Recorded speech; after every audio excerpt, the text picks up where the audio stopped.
১৬০০ টাকা করে টিকিট কেটে প্রায় ১০০ জন মানুষ নেমে পড়েছে এই পুকুরে শুধুমাত্র পলো হাতে নিয়ে মাছ ধরতে। আপনি ভাবছেন এটি খেলা না সত্যি? হ্যাঁ, এটা বাস্তব। আপনি দেখতে চলছেন বাংলাদেশের গ্রামীণ জীবনের সবচেয়ে চাঞ্চল্যকর মাছ ধরার উৎসব।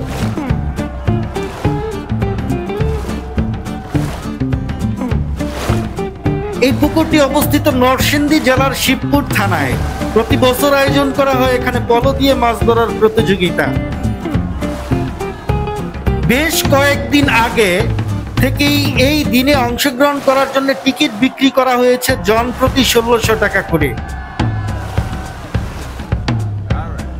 এখানে মানুষ আসে শুধু মাছ ধরার জন্য নয়, বরং গ্রামের ঐতিহ্য, উল্লাস ও আনন্দে শরিক হবার জন্যে। দেখুন, একের পর এক মানুষ নেমে যাচ্ছে পুকুরের বাঁশের তৈরি একটি পলো নিয়ে। কেউ ডুবে মাছ ধরছে, কেউ পুকুরের কোনায় কোনায় ছুটে চলছে, ঢেউ তোলার বসছে। এ যেন মাছ ধরা নয়, একটা যুদ্ধ। কার হাতে উঠে আসবে বড় মাছটি?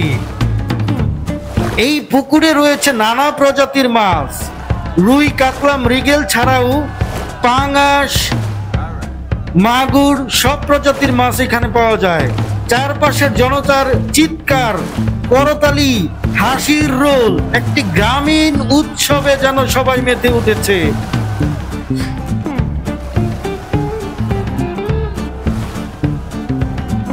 পুকুর পাড়ে জড়ো হয়েছে শত শত মানুষ, বয়স্ক থেকে শুরু করে ছোট শিশু তাকিয়ে আছে পুকুরের দিকে। এটা কেবল একটি মাছ ধরার দৃশ্য নয়, এটা বাংলাদেশের সংস্কৃতির জীবন্ত চিত্র। লোকজন মোবাইল হাতে নিয়ে কেউ কেউ ভিডিও করছে, ফেসবুকে লাইভ করছে। এমন দৃশ্য আপনি প্রতিদিন দেখতে পাবেন না।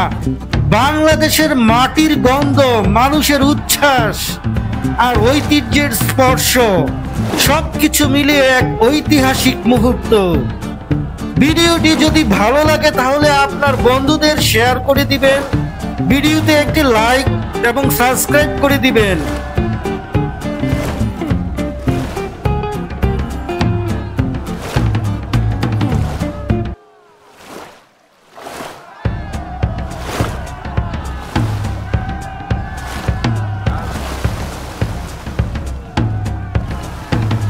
এই ধরনের ভিডিও পেতে ভুইয়ান অফিসিয়াল চ্যানেলটি এখন আরো গ্রামীণ জীবনের সাথে সম্পৃক্ত মানুষের সবকিছু তুলে ধরবে সামনের দিনে, ইনশাল্লাহ।